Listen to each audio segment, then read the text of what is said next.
جب مسلمانوں کا عروج ہوا تو میں اس لیے بار بار اپنی یوتھ کو کہتا ہوں، نوجوانوں کو کہتا ہوں، وہ اسٹڈی کریں، وہ تاریخ کا حصہ ہے، وہ کوئی میتھولوجی نہیں ہے۔ 623 کو کیا تھا؟ ہجرت ہوئی۔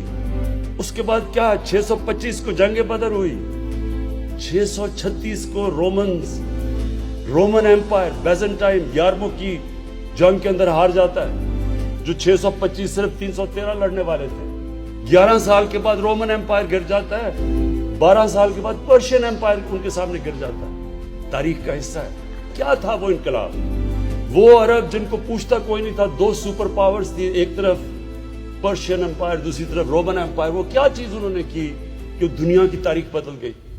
اور ایسا سارے سائنسدان مسلمان سب سے عظیم دنیا کی قوم بن گئی۔ اللہ قرآن میں کہتا ہے کہ نبی صلی اللہ علیہ وسلم کی زندگی سے سیکھو، ان کی سنت پہ چلو، ان کی سنت پہ جو انسان چلے گا وہ بڑا انسان بن جائے گا، کیونکہ ان سے بڑا انسان کبھی آیا ہی نہیں ہے دنیا میں، نہ آ سکتا ہے۔